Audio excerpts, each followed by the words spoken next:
Baik, ya kita mulai karena sudah jam 6 lebih 5. Bismillahirrahmanirrahim. Assalamualaikum warahmatullahi wabarakatuh. Selamat pagi teman-teman semuanya, ya. Mahasiswa semester 2, ya. Program studi akuntansi, ya, baik akuntansi maupun akuntansi perpajakan. Kita hari ini alhamdulillah sesuai dengan kesepakatan kita bahwa kita berkuliah di pagi hari.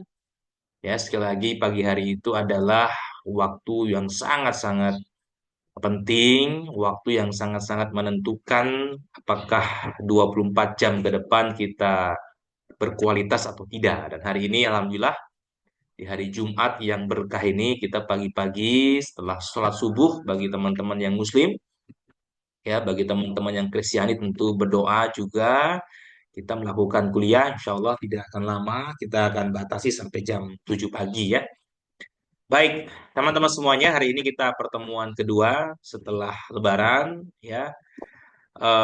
Pertemuan pertama kita sudah membahas, mereview tentang laporan keuangan laba rugi.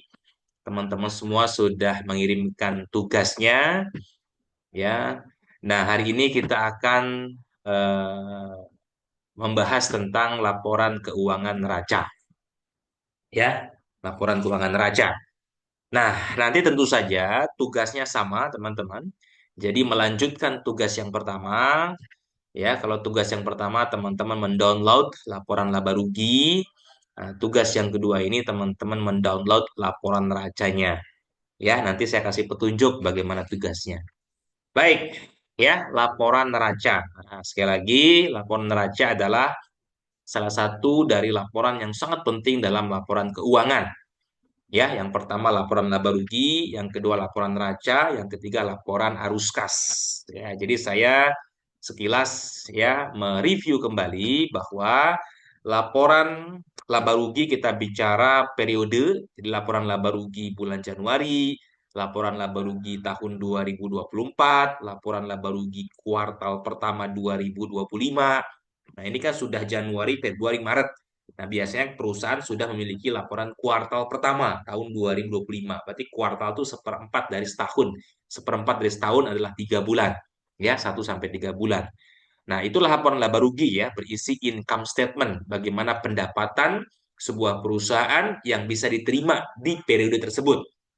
Ya, income statement. Jadi statement pendapatan perusahaan. Makanya pendapatan itu berarti adalah uang yang berhasil dibawa ke rumah gitu ya. Nah, uang yang berhasil dibawa ke rumah di periode tersebut berarti adalah berapa hasil penjualan, ya, pendapatan perusahaan, kemudian berapa seluruh pengeluaran, termasuk terakhir adalah pajak, maka itulah laba bersih atau laba setelah pajak. Ya, earning after tax. Itulah yang disebut dengan laporan laba rugi. Baik. Nah, kalau neraca, sekali lagi, neraca itu adalah sebuah laporan yang menunjukkan, ya, yang menunjukkan posisi keuangan perusahaan dari mulai perusahaan itu berdiri sampai detik ini. Nah, jadi kalau ditanya laporan neraca sampai 31 Desember 2024. Nah, berarti posisi keuangan perusahaan dari mulai perusahaan berdiri sampai, ya, sampai 31 Desember 2024. Nah, misalkan laporan neraca sampai, nah selalu gitu ya, laporan neraca sampai 31 Maret 2025. Nah, sampai kemarin tuh, ya. Berarti posisi keuangan perusahaan dari mulai berdiri sampai gitu ya, sampai 31 Maret 2025. Itulah neraca, teman-teman semuanya. Baik. Nah, karena posisi keuangan neraca, maka neraca itu terdiri dari 3 elemen. Ya, ada 3 elemen. Nah, 3 elemen tapi dibagi menjadi 2 bagian. Ya, nah ini review saja. Saya yakin teman-teman sudah belajar ini ya. Kita akan review saja sebelum kita bicara analisis. Jadi, bagian yang pertama adalah aktiva, bagian yang kedua adalah pasiva. Ya, jadi bagian yang pertama adalah aktiva, bagian kedua adalah pasiva. Ya, pasiva itu terdiri dari hutang dan modal, gitu ya. Jadi pasiva terdiri dari hutang dan modal. Nah, disebut dengan neraca karena neraca itu adalah simbol keseimbangan. Ya, jadi harus seimbang antara kiri dan kanan. Nah, kirinya adalah aktiva, kanannya adalah pasiva. Kalau perspektif POV-nya kita dari sini gitu ya. Kalau dari sana berarti kirinya pasiva, kanannya aktiva. Tapi intinya seimbang. Artinya apa? Antara dua bagian ini, aktiva dan pasiva harus balance. Kalau ada yang tidak balance, itulah yang harus dipertanggungjawabkan. Pasti ada kesalahan dalam pelaporan. Harus balance. Artinya apa? Aktiva itu sama dengan pasiva ditambah modal. Nah, kan gitu ya. Jadi aktiva sama dengan pasiva ditambah modal. Nah, tentu keseimbangan ini ada maknanya. Ada maknanya teman-teman semuanya. Apa maknanya? Nah, aktiva itu ya berasal dari mana? Biasanya perusahaan itu punya aktiva, ya, punya aktiva itu karena berasal dari dua kemungkinan. Banyak perusahaan yang aktivanya, aset-asetnya, uang-uang cashnya itu berasal dari hutang. Nah, jadi untuk mendapatkan aset, untuk membeli aset, itu berasal dari hutang. Nah, itu berarti nggak bagus perusahaannya. Nanti kita analisis ya, rasionya. Tapi ada perusahaan yang mendapatkan aset, dia punya uang cash, dia punya tabungan, dia punya persediaan, bahkan dia punya saham, itu berasal dari modal. Nah, ini bagus berarti perusahaannya. Ya, berasal dari modalnya, berasal dari keuntungannya setiap periode. Nah, jadi ada dua jenis perusahaan nanti ya. Jadi perusahaan yang mendapatkan aktivanya berasal dari hutang-hutang. Nah, itu nggak bagus. Ya, perusahaan punya cash, perusahaan punya tabungan, perusahaan punya saham, perusahaan punya persediaan, perusahaan punya aset, tanah, bangunan, kendaraan, mesin, itu berasal dari hutang-hutang dia. Nah, itu nggak bagus. Tapi ada perusahaan sekali lagi yang berasal dari modal atau dari keuntungan yang dia dapat setiap bulannya. Nah, itu bagus. Jadi, artinya apa? Aktiva di sini sama dengan pasiva ditambah modal. Nah, jadi hutang-hutang tadi ditambah modal itu akan sama dengan pas aktiva. Itu filosofinya, teman-teman ya. Filosofinya kenapa ada keseimbangan.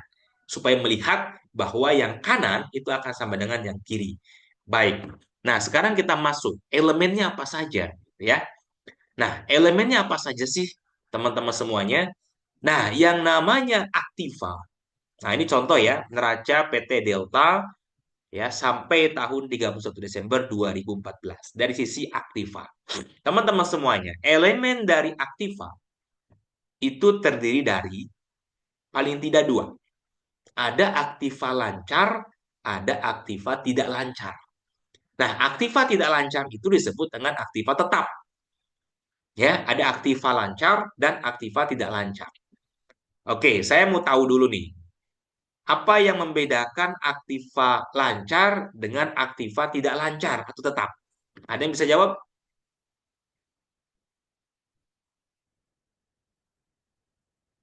Apa yang membedakan?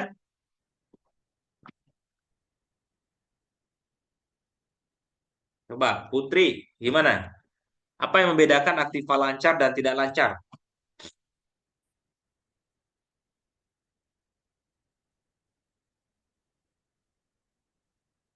Sudah tahu? Putri Anggraini. Ada dua ya, Putri Anggraini dan Putri Nuryanti. Coba, Putri Anggraini, apa yang membedakan aktiva lancar dan aktiva tidak lancar? Oke, kalau tidak tahu Putri Nuryanti,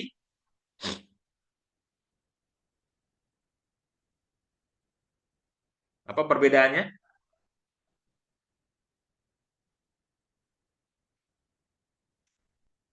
Margareta,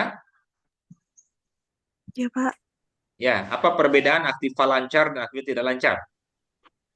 Aktiva lancar adalah aset yang dapat dicairkan dalam waktu singkat. Oke, kalau aktiva tidak lancar, Aktiva tidak lancar adalah aset yang memiliki masa manfaat lebih dari 1 tahun. oke, bagus ya. Ya, Benar itu, terima kasih, benar, Pak. benar, benar. Ya,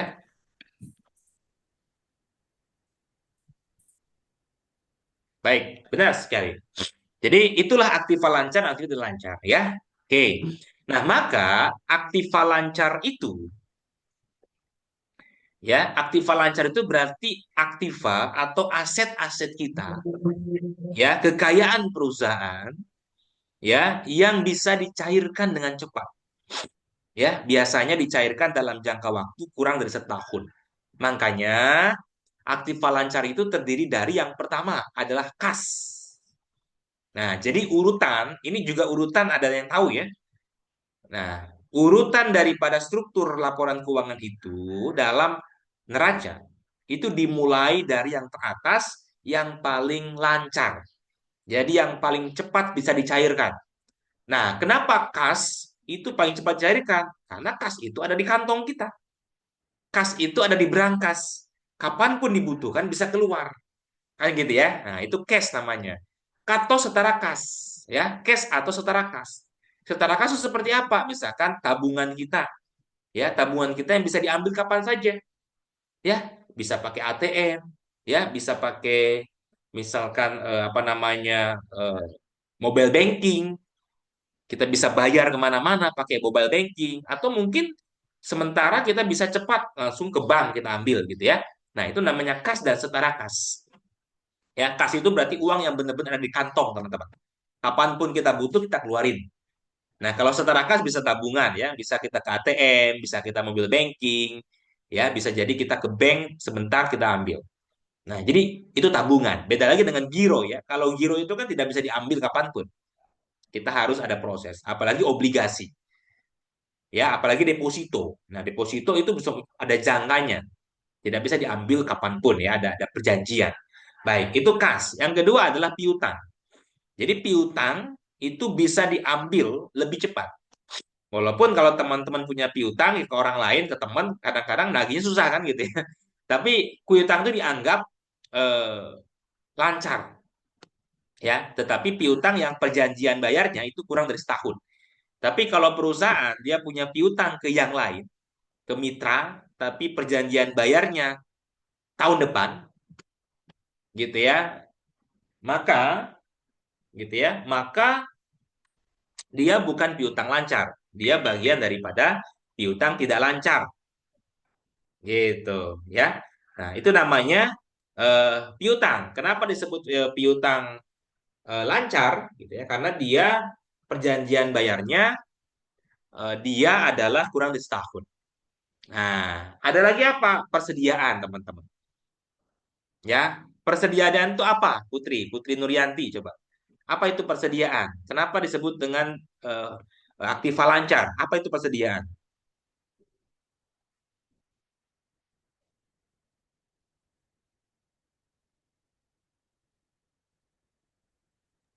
Persediaan adalah barang yang disimpan untuk dijual atau digunakan dalam produksi.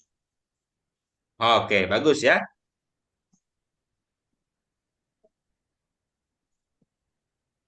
Oke. Jadi persediaan adalah barang yang disimpan, ya, bahan baku yang disimpan atau hasil produksi yang belum dipasarkan, ya, persediaan. Dan ini adalah kapanpun bisa dicairkan walaupun tidak mudah juga, ya, harus dijual dan sebagainya. Tapi kapanpun bisa dicairkan. Baik, kemudian biaya dibayar di muka. Nah, biaya dibayar di muka ini adalah kalau kita beli sesuatu, ya, beli sesuatu lalu kita DP kan gitu ya. Nah, nah, DP itu disebut dengan aktiva lancar. Meskipun yang namanya uang DP itu belum tentu kita bisa tarik kembali kan. Nah, tapi disebut dengan biaya dibayar di muka itu adalah aktiva lancar. Ya, uang muka pajak ini juga aktiva lancar. Oke, jadi ini adalah aktiva-aktiva lancar. Ini review saja ya. Nah, kemudian setelah itu adalah ada aktiva tetap. Nah, aktiva tetap itu ya terdiri dari beberapa macam, gitu ya. Ada yang namanya mesin, ya, alat mesin, ya kan. Nah, dimulai dari furniture. Nah, ya, furniture itu kan lebih mudah dijual ya. Nah, kemudian alat mesin. Nah, setelah itu baru kendaraan, ya kan. Kan antara kita punya laptop ya, kita punya komputer, kita punya handphone, dengan kita punya sepeda motor, kira-kira kalau dijual lebih cepat mana yang laku? Handphone apa sepeda motor? Pasti lebih cepat handphone. Nah, daripada sepeda motor, berarti alat mesin ya, furniture itu lebih cepat dijual sehingga berada di atas dia. Setelah itu baru kendaraan. Kendaraan bisa dijual tapi tidak begitu cepat lah ya, bisa mungkin beberapa hari ke depan bisa dijual. Habis itu apa? Nah, baru tanah bangunan. Nah, tanah dan bangunan biasanya itu aktiva tidak lancar yang letakkan paling bawah. Kenapa? Dia paling lama kalau kita jual. Nah, seperti itu teman-teman semuanya ya. Seperti itu. Nah, ada juga aktiva tidak berwujud. Ya, aktiva tidak berwujud apa? Seperti apa? Seperti goodwill.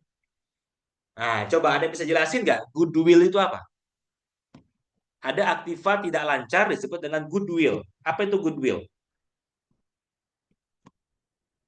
Coba Putri Anggra ini, gimana? Iya Pak, izin Pak. Tadi Ya. pertanyaannya apa ya Pak? Soalnya ribut kali tadi di sini.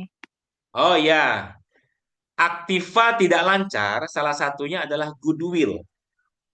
Jadi setelah tadi ya aktiva tidak lancar dimulai dari alat mesin, furniture, alat mesin, lalu aset kendaraan, lalu kemudian tanah dan bangunan. Ada juga aktiva tidak lancar, ada namanya goodwill.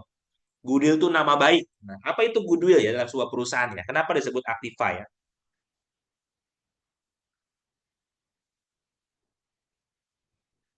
Ada yang tahu? Ya, goodwill itu adalah nama baik. Jadi gini teman-teman, setiap perusahaan semakin dia berkembang, semakin dia bertumbuh, dia punya namanya valuasi.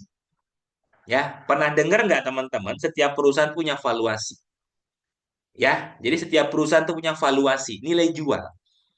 Sama seperti kita manusia. Kalau Anda, maaf ya, Anda lulusan SMA, maaf sekali lagi, ini maaf contoh saya. Ketika teman-teman menikah dengan seorang laki-laki, biasanya nih ya, walaupun tidak semua ya, maharnya itu tidak lebih besar dibandingkan kalau teman-teman nanti lulus D3. Ketika seorang perempuan lulusan D3, apalagi S1, apalagi S2, ketika menikah, maharnya pasti lebih tinggi. Benar nggak? Benar nggak Putri Anggra ini? Benar Pak, benar Benar sekali. kan? Artinya apa? Seorang wanita tersebut punya value, punya valuasi yang lebih tinggi. Sejalan dengan tingkat pendidikannya. Benar nggak? Kan gitu ya. Nah, jadi ternyata perusahaan juga sama. Ya, perusahaan kalau dia bagus namanya, lebih terkenal, mereknya bagus, ya, lebih lama dia berdirinya, ya, asetnya juga banyak, jaringannya banyak, bahkan perusahaan itu keuangannya bagus, performancenya. Ketika dia dijual perusahaan itu, pasti lebih tinggi nilainya. Ya, makanya kalau mau lihat valuasi, lihat saja perusahaan-perusahaan yang terbuka yang teman-teman sudah lihat contohnya.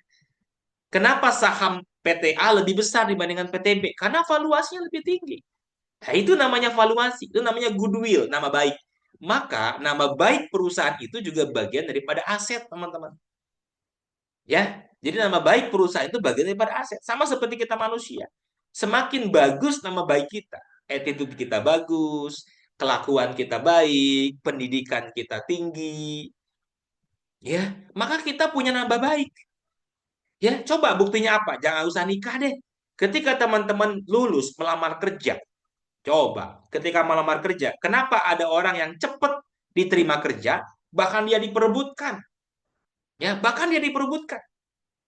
Ya, kenapa? Karena dia punya nama baik. Mohon maaf gitu ya.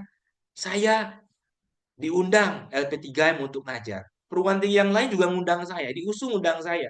Bahkan memperebutkan, Pak, Bapak mau nggak masuk sini aja dosennya? Nah, alhamdulillah. Ya, karena saya punya goodwill. Saya punya nilai value yang saya bangun.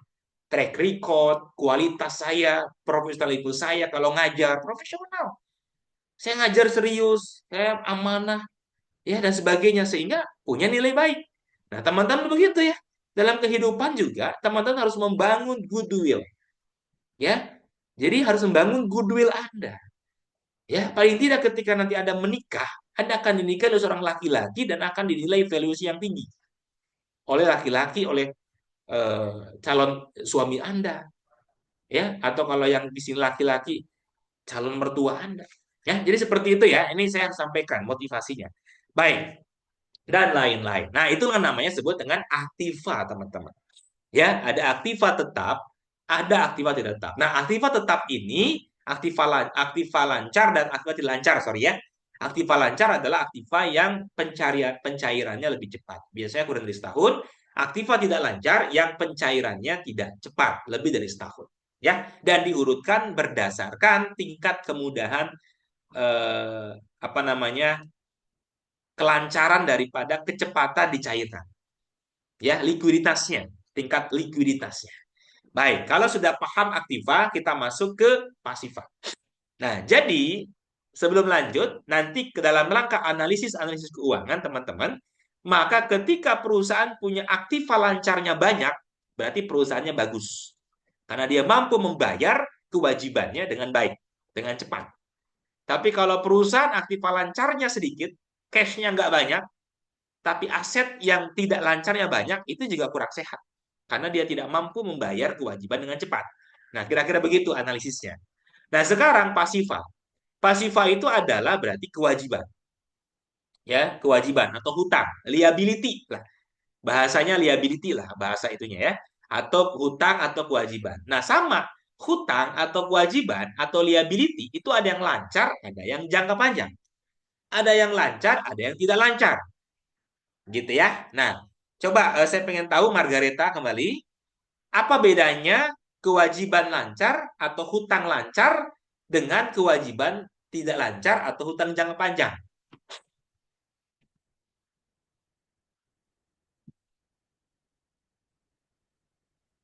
Iya, Pak. Kewajiban Ya, lancar dan kewajiban tidak lancar. ya, apa bedanya?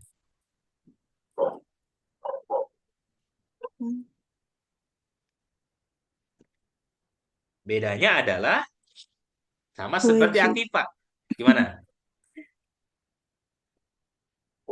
Kalau hutang lancar, hutang yang harus dibayar kurang dari setahun. Ya, benar ya? Nah, kalau hutang tidak lancar, hutang itu masih bisa dibayar dalam jangka waktu lebih dari setahun. Gitu ya. Nah, jadi kewajiban lancar adalah kewajiban yang harus dibayar perusahaan dalam waktu yang kurang dari setahun. Kewajiban tidak lancar berarti kewajiban yang harus dibayar perusahaan yang masih ada waktu ke depan lebih dari setahun. Karena perusahaan punya perjanjian kan untuk membayar kewajiban. Nah, itu ya. Makanya kewajiban-kewajiban lancar itu seperti apa? Hutang-hutang yang harus dibayar bulan ini, misalkan cicilan, ya, kemudian apalagi misalkan bayar vendor, ya, bayar supplier, itu kan harus dibayar sekarang juga tagihannya ya kan? Nah, tapi kalau hutang jangka panjang atau kewajiban tidak lancar, berarti kewajiban yang dibayarnya nanti-nanti boleh. Misalkan kita punya perjanjian beli waktu itu, tapi belinya itu cicil. Misalkan beli tanah, tahun pertama sekian puluh juta, tahun keduanya baru nanti di tahun kedua, tahun ketiga. Berarti kewajiban tidak lancar. Ya. Nah, itu namanya kewajiban, ada lancar, tidak lancar. Nah, jadi sama. Ya, seperti aktiva ada lancar, tidak lancar, dilihat dari jangka waktunya. Kurang dari setahun atau lebih dari setahun. Nah, itu pasiva namanya ya. Jadi kewajiban-kewajiban teman-teman semuanya. Mau hutang, mau kewajiban bayar kepada vendor, ya, mau kewajiban mungkin ada karyawan yang harus digaji dan sebagainya. Itu kewajiban, semua ada di situ. Ya, kalau kewajiban gaji kepada karyawan ya berarti kewajiban lancar karena harus dibayar hari itu juga ya, bulan itu juga. Nah, itu teman-teman semuanya itu kewajiban. Nah, pasifa itu bagian pertama adalah kewajiban, elemen pertama kewajiban, elemen keduanya adalah modal. Nah, modal itu nanti kita jelaskan ya. Baik. Nah, ini adalah aktiva tadi ya. Ini aktiva teman-teman semuanya sudah saya jelaskan tadi. Apa itu dari mulai kas, setara kas, piutang, persediaan, biaya dibuka, ada aktif itu nanti total aktiva lancar. Ya, aktiva tetap tadi ya, ada dari mulai apa namanya furniture, alat mesin, kendaraan, kemudian tanah bangunan, goodwill, ya, termasuk apa lagi? Termasuk saham ya. Nah, perusahaan punya saham, punya investasi, itu juga bagian daripada aktiva. Kenapa? Itu aset. Misalkan perusahaan ini dia menginvestasikan kembali, punya investasi di perusahaan lain. Nah, berarti itu non aktiva juga, itu saham. Nah, saham itu bisa dicairkan, bisa ada yang kapanpun, ada yang perjanjiannya lama, tergantung. mana yang lancar, mana yang tidak lancar. Jadi itu saham. Nah, teman-teman semua, kemudian kita bicara kewajiban dan modal. Nah, kewajiban itu tadi ya, ada hutang obligasi yang jatuh temponya kurang dari setahun, berarti hutang lancar. Hutang dagang, hutang pajak yang harus dibayar hari itu. Ya, dan kewajiban-kewajiban lainnya yang disebut dengan lancar. Ya, seperti itu. Nah, ada juga hutang jangka panjang, teman-teman ya. Hutang jangka panjang berarti kewajiban-kewajiban yang lebih dari setahun. Ya, seperti itu. Itu namanya kewajiban. Nah, jadi sekali lagi banyak perusahaan yang memiliki aset berasal dari mana? Berasal dari hutang. Kayak negara ini coba. Negara ini kan punya jalan tol. Dari mana? Hutang. Ya kan? Punya bandara dari mana? Hutang. Nah, berarti negara ini kurang bagus keuangannya. Karena dia membiayai aset dari hutang. Itu nggak bagus. Maka masalah ini. Goyang sekali masalah keuangan negara kita kan sekali ini kan. Makanya kita tidak baik-baik saja hari ini kan. Kenapa? Kebanyakan hutangnya. Asetnya banyak. Pembangunannya banyak, tapi dari hutang. Nah, itu nggak bagus. Nah, sebaiknya perusahaan yang sehat itu, dia yang membiayai aktivanya, membiayai asetnya dari mana? Dari modal dan laba ditahan. Karena perusahaan itu untung setiap bulannya. Itu masuk jadi aset, jadi cash, dan sebagainya. Oke, maka elemen yang ketiga ya adalah ekuitas atau modal. Nah, modal itu bisa jadi terdiri dari tiga. Ada modal saham, berarti modal pertama kali didirikan perusahaan. Ya, jadi modal saham adalah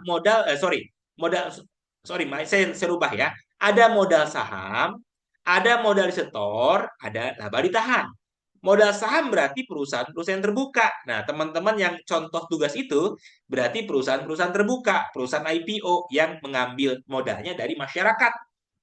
Nah, berarti ada modal saham, berarti modal yang berasal dari saham-saham masyarakat. Ada modal setor. Modal setor artinya apa? Modal yang dari internal komisaris, internal pemilik saham perusahaan. Misalkan pemilik sahamnya ada 10, berarti ada 10 orang nyetor saham. Ya, modal kepada perusahaan. Kalau saham berarti dari publik, dari masyarakat. Nah, kalau perusahaan belum terbuka, berarti hanya ada dua, modal disetor dan laba ditahan saja. Ya, seperti itu. Baik. Nah, teman-teman semuanya, yang ketiga adalah laba ditahan. Apa laba ditahan? Nah, kalau tahun ini untung, berarti masuk ke modal. Tahun depan untung lagi, masuk ke modal. Gitu ya. Walaupun kalau sudah punya pemilik saham, sudah punya saham publik, biasanya kalau untungnya 1.000, dia dibagi dua. Mana yang dibagikan sebagai dividen kepada pemilik saham, mana yang ditahan sebagai modal. Nah, perusahaan yang baik adalah perusahaan yang tidak semua keuntungan periode tersebut dibagikan. Itu nggak bagus. Harusnya berapapun keuntungan periode tersebut, sebagian dibagikan jadi dividen kepada pemilik saham, baik pemilik saham internal maupun publik, sebagian untuk modal ditahan. Ya, itu namanya modal. Jadi modal itu ada modal dari saham publik, ada modal store dari pemilik saham internal, ada laba yang setiap periode dapat untung dari laporan laba rugi ditahan menjadi modal ditahan. Nah, itu teman-teman semuanya ya. Ini bagian daripada FASIFA. Baik. Ya, teman-teman semuanya. Kita lanjut dulu. Ya, jadi gini ya. Nah, inilah komponennya. Tadi saya katakan. Ya, jadi aktiva itu ada aktiva lancar nih, current asset, ada cash, surat berharga, ya, piutang usaha, persediaan, biaya di muka. Ada aktiva tidak lancar, ada saham, ya, penyertaan modal, ada tanah, gedung, kendaraan, ada hak cipta, ada paten, ada goodwill, ya. Nah ini maaf ya, ini harusnya tidak begini urutannya ya. Harusnya kendaraan dulu, baru gedung, baru tanah. Ya, sama seperti ini, cash dulu, baru piutang, baru persediaan. Ya, harusnya benar saham dulu karena saham bisa dicairkan kapanpun, kemudian kendaraan, kemudian gedung, kemudian tanah, ya. Nah, kemudian hak cipta, paten, goodwill. Nah, hak cipta teman-teman atau paten. Ada loh perusahaan punya paten. Kita punya produk teman-teman. Contoh ya, perusahaan elektronik. semua perusahaan teknologi, ya, semua perusahaan teknologi tidak hanya elektronik ya, teknologi, handphone, elektronik, TV, semua perusahaan teknologi itu pasti punya paten. Karena setiap dia mengeluarkan sebuah produk harus dipatenkan. Harus dibuat hak cipta. Kenapa? Karena kalau tidak dipatenkan nanti ditiru. Ya, karena nanti ditiru, bayangkan. Nah, coba teman-teman ya. Harley Davidson pernah mengkomplain sebuah perusahaan otomotif. Gara-gara apa? Perusahaan otomotif tersebut dia niru-niru suara knalpotnya Harley Davidson. Ternyata suara knalpot Harley Davidson itu yang grum grum grum itu sudah dipatenkan dan tidak boleh tiru. Karena apa? Itu menjadi sebuah khas. Orang pakai Harley Davidson salah satu khasnya apa? Suara itu yang keren tuh, yang serem itu jadi paten. Nggak boleh ditiru oleh perusahaan lain manapun. Nah, jadi setiap perusahaan teknologi biasanya dimempatenkan produknya. Termasuk juga perusahaan-perusahaan yang lain. Bahkan perusahaan kuliner sekalipun dia mempatenkan bumbunya. Jadi kalau ada perusahaan kuliner, Anda punya perusahaan kuliner, bagus ya, enak rasanya, segera dipatenkan bumbunya itu. Supaya apa? Supaya tidak ditiru yang lain. Nah, paten itu punya nilai, teman-teman. Sama seperti goodwill, valuasi perusahaan. Ya, paten itu punya nilai. Dosen-dosen, para peneliti, kalau dia punya buku, berarti punya hak cipta. Kalau dia punya penelitian, punya riset, punya paten. Saya juga punya paten. Ya, saya punya model ya, sebuah model bisnis, model manajemen, saya patenkan. Dan itu tidak boleh ditiru oleh yang lain. Berarti saya punya kekayaan paten. Setiap orang yang menggunakan model teknologi saya, maka dia harus bayar royalti. Kan begitu ya? Setiap orang yang harus memperbanyak buku saya, berarti dia harus punya bayar royalti ke saya. Nah, itu namanya paten. Jadi kekayaan, teman-teman. Sama seperti penyanyi kan, sekarang lagi viral kan. Penyanyi Dewa 19, dia punya pemikiran ya, setiap orang yang nyanyi lagu-lagu saya, kata Dani, harus bayar royalti. Kalau kata Ariel beda lagi. Ya udah, bebas aja lah, lagu-lagu saya terserah dibawain sama apapun, nggak usah bayar royalti. Nah, silakan, itu hak orang. Ada hak orang yang kemudian patennya harus bayar royalti, ada yang kemudian ya udah sedekah aja, silahkan. Kayak saya, alhamdulillah, saya punya buku, punya paten, saya nggak pernah minta royalti. Ya udah, itu sedekah, ilmu jariah. Mau dipakai silahkan. Nah, itu beda-beda. Tapi hak orang ya. Nah, perusahaan juga punya paten. Nah, terakhir adalah ada piutang usaha yang lebih setahun dan segala macam. Oke, itu disebut dengan aktiva. Ya, aktiva tidak lancar dan aktiva tidak lancar. Aktiva lancar. Oke, pasiva tadi ya, ada hutang dagang dan sebagainya, hutang bank, hutang pajak, hutang obligasi, hutang sewa guna usaha dan sebagainya. Ya, modal ada modal saham, ya ada laba ditahan dan sebagainya. Nah, tadi sudah saya jelaskan ya, urutan-urutan ini sudah saya jelaskan. Ini rincian-rinciannya teman-teman semuanya. Nah, teman-teman semuanya, bagaimana kalau perusahaan tersebut dia punya anak perusahaan? Nah, ini juga ada dalam struktur neraca, teman-teman semuanya. Ya. Jadi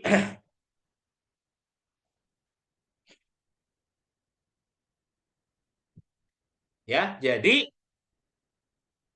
bagaimana kalau perusahaan itu dia punya anak perusahaan? Ini contohnya ya, PT Charlie dia punya anak perusahaan PT Alfa.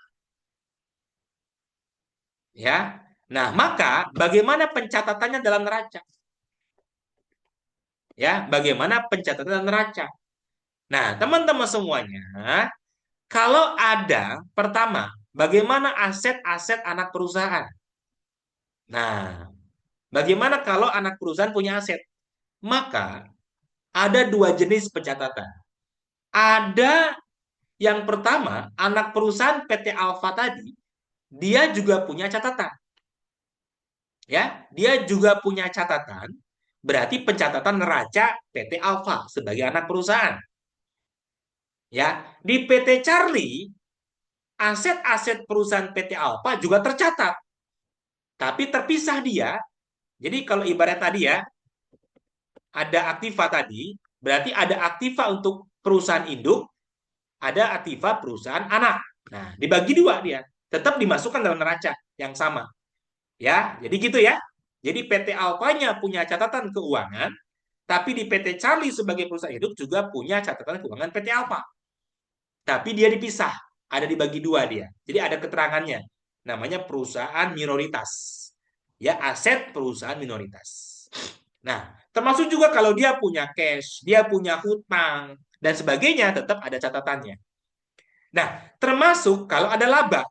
Nah, laba itu kan masuk dalam modal. Nah, ketika PT Alfa itu punya laba di satu waktu, nah laba itu kan disetor ke perusahaan induk. Nah, beri pendapatan modal. Dari mana? Dari PT Alfa sebagai perusahaan minoritas. Nah, kira-kira begitu. Jadi teman-teman juga jangan bingung ya. Ketika ada perusahaan minoritas atau anak perusahaan, maka itu bagian daripada kekayaannya perusahaan induk. Jadi perusahaan Alfa sebagai perusahaan minoritas atau anak perusahaan, dia juga punya laporan keuangan sendiri, tetapi segala sesuatu yang terjadi dalam PT Alfa itu menjadi masukan laporan keuangan di PT Charlie sebagai perusahaan induk. Kira-kira begitu. Oke. Itu teman-teman semuanya ya. Termasuk kalau ada modal. Ya. Oke. Baik. Nah, sekarang apa hubungannya neraca dengan laba rugi? Ya, apa hubungan neraca dengan laba rugi? Nah, ini hubungannya teman-teman semuanya. Maka dia nyambungnya di mana? Jembatannya di mana? Jadi ada jembatan, di sini jembatannya. Ya, kalau di laba rugi itu menghasilkan laba atau rugi, maka dia akan mempengaruhi apa? Mempengaruhi modal. Ya, mempengaruhi di pasifa yaitu ekuitas. Ya, tadi kalau dia perusahaannya laba, misalkan bulan ini laporan laba ruginya positif atau laba, ya, maka dia akan menambah saldo modal karena ada laba ditahan. Kebalikannya, kalau perusahaan itu rugi di tahun ini, rugi di bulan ini, maka dia akan mengurangi modal yang ada. Ya, kalau modalnya berkurang, berarti asetnya pun berkurang. Kan begitu keseimbangan ya. Kalau modalnya berkurang, saya mau nanya, Margareta, kalau perusahaan itu rugi ya, misalkan perusahaan itu rugi bulan ini, berarti kalau dia perusahaan rugi, modalnya berkurang. Modal itu berada di pasifa. Supaya seimbang, maka aktivanya pun berkurang. Pertanyaan saya, aktiva yang mana yang berkurang kalau modal berkurang?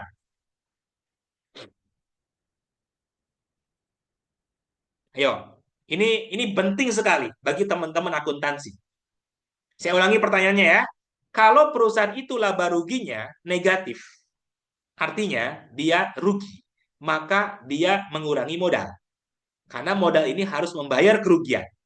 Nah, modal itu ada di pasifa. Karena neraca itu adalah seimbang, aktiva dengan pasifa harus seimbang, maka artinya di aktiva pun pasti ada yang berkurang. Pertanyaan saya, di aktiva yang mana yang berkurang tadi? Di elemen yang mana? Ayo, di yang mana? Aktiva tidak lancar, Pak. Ya, aktiva tidak lancar bagian mana? Bagian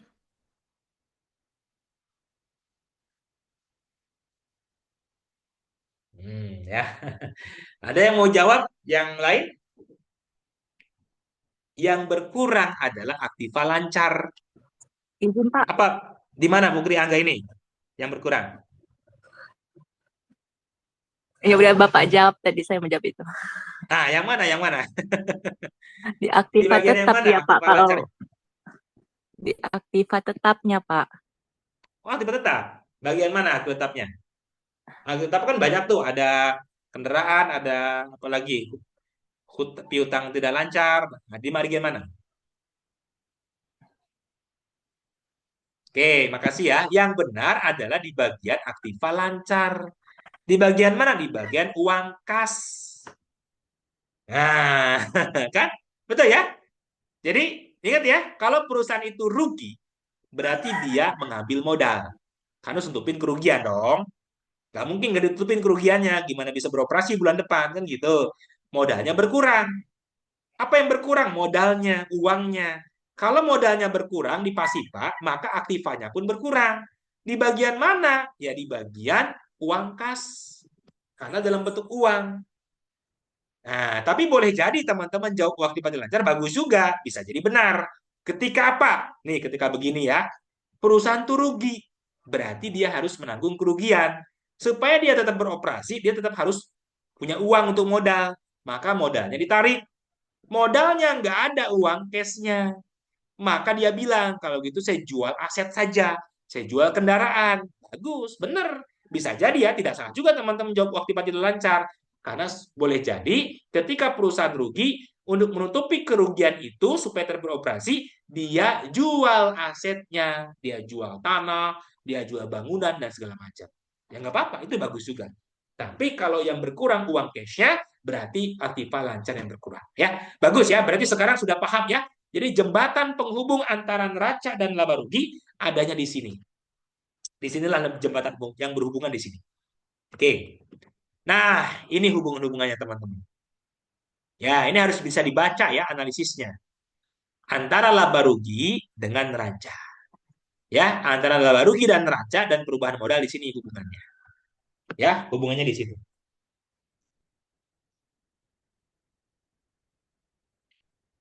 Nah, inilah grafik hubungannya ya teman-teman semuanya. Nah, ini kan lihat ya. Ketika laba atau rugi, maka modalnya bertambah atau berkurang. Kalau modal bertambah atau berkurang, maka ekuitas itu bisa bertambah, bisa berkurang. Di mana? Di laba ditahan. Ya, laba ditahan berkurang atau bertambah mempengaruhi aktiva. Aktiva yang mana? Bisa cash ataupun bisa aktiva tetap. Nah, kira-kira begitu. Ya, itu hubungannya seperti itu teman-teman semuanya.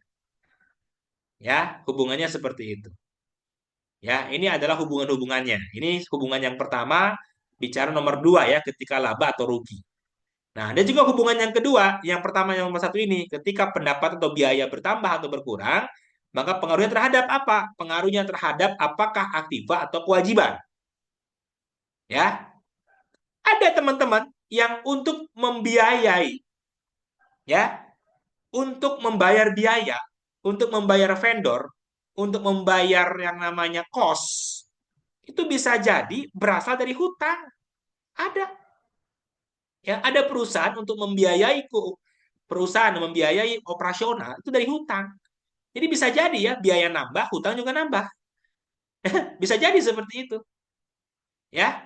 Nah, atau kebalikannya, kalau pendapatan nambah berarti cash-nya juga nambah, kira-kira begitu. Nah, inilah hubungan-hubungan antara neraca dengan laba rugi. Nah, nanti kalau bahas dengan cash flow ya, dengan cash flow dengan arus kas, nah ada hubungan juga. Ketika saldo nambah berarti modal nambah, kira-kira begitu.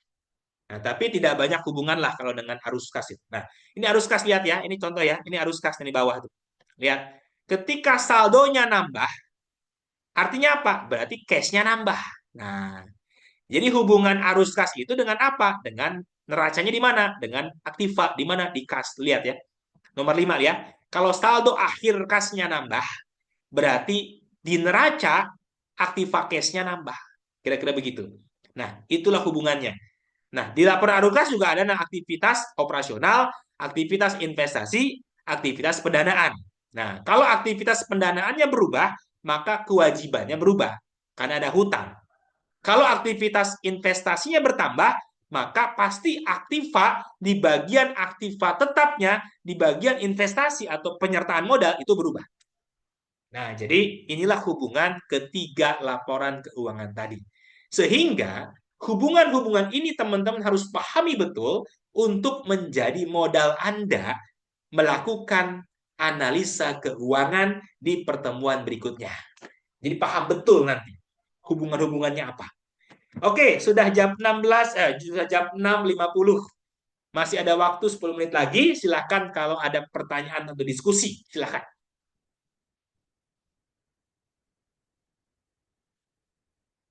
Oke, kira-kira cukup jelas tidak? Bagaimana, Ogi? Ogi cukup jelas nggak, Ogi?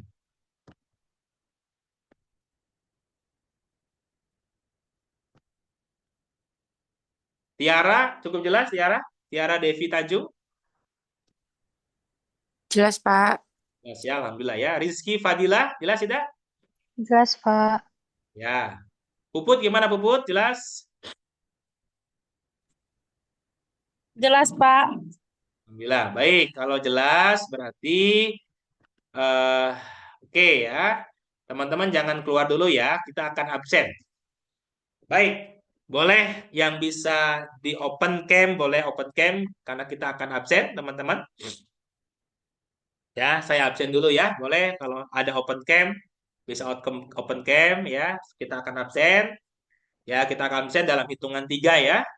Baik, 1, 2, 3. Nah, boleh open cam dulu. Nah, ada yang sudah siap-siap bekerja ya. Oke, baik ya. Saya ulangi ya. 1, 2, 3. Kita absen. Oke. Oke, absen sudah. Nah, sekarang saya kasih tahu tugasnya ya.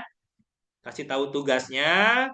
Jadi tugasnya apa? Nah, tugasnya teman-teman lanjutkan dengan perusahaan yang sama ya, dengan perusahaan yang sama ya, yang teman-teman sudah tugaskan itu di pertemuan pertama dengan perusahaan yang sama ya, teman-teman itu coba ambil yang neracanya. Nah, caranya teman-teman copy dulu ya. Jadi jangan download langsung share ke saya. Teman-teman harus ada effort, teman-teman copy dari laporan neraca itu ya, lalu kemudian teman-teman pastekan di Excel. Ya, jadi kopikan ya, lalu pastekan di Excel. Ya, kopikan lalu pastekan